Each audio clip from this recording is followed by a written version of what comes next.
With Dungeons and Dragons dice? Yes. From here on in, I've decided to make all trivial decisions with a throw of the dice, thus freeing up my mind to do what it does best: enlighten and amaze. Page 14, item 7. So, what's for dinner? A side of corn succotash. Interesting. It was one of the most popular sitcoms of the last decade, and now it's seen here on WGN weeknights at 7 and 7:30.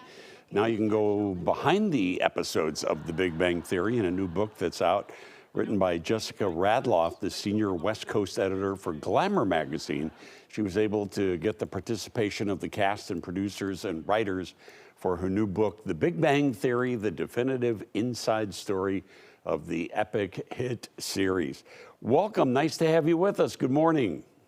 Hi, Dean. Good morning. And hi to everybody in Chicago. It's one of my favorite cities. Talk to me a little bit about why you think The Big Bang Theory turned out to be such a mega hit.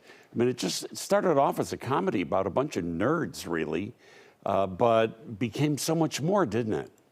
It really did. And I say that in the beginning pages of the book. It was not supposed to be the hit that it became. I mean, why would it, And I really attribute it to the fact that we had never seen a show like this before on the air with these characters. And they really resonated with people who felt different or who felt like they were searching for their community. And then, of course, it really took off when it went into syndication and when they brought in Mayim Bialik and Melissa Rauch. And it really kind of evened out the women and the men on the show. And they delved into more interesting topics that involved career and science and relationships and friendships. And that just really rounded it out. Yeah. Now, when you did your research for the book, what kinds of things surprised you most as you got some of these behind the scenes interviews and, reunions of the cast that hadn't been done before?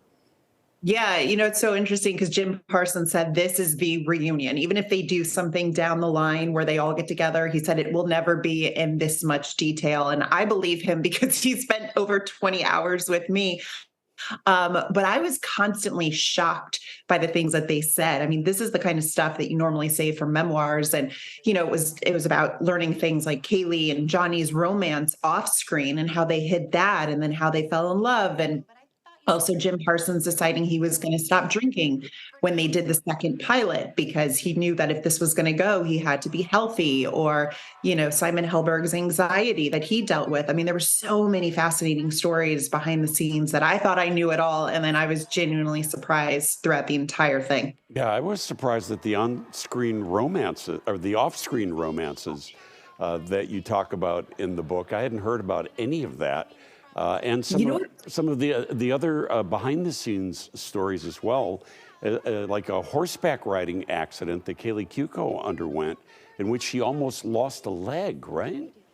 Yeah, she did, because she's an avid horseback rider and she was, thrown from the horse and then the horse kind of trampled on her leg and it was a whole thing and they had to write her out of the show for an episode. She was only gone for one episode, but then it's so interesting because in the book, she talks about the ways that they brought her back, but also they had to sometimes use a stunt double, which I never picked up on. And then of course, like she details in the book when they brought in that stunt double. Now, if you go back and look at the episodes, you're like, oh, I could see that. Okay. But yeah, it was remarkable, especially, I knew Johnny and Kaylee dated off screen. They played Leonard and Penny on the show, but I didn't know if they'd go into that much detail about the nitty gritty of that relationship. And it was Kaylee who said, you know what, let's get Johnny on these Zooms together and let's talk about it. And if we're going to open up about this relationship, let's do it here. And they did. And I had my mouth open the entire time. It's so much fun to hear how they fell in love. And the episode, she said she first was crushing on him and all that good stuff. It's kind of unprecedented for a sitcom to go for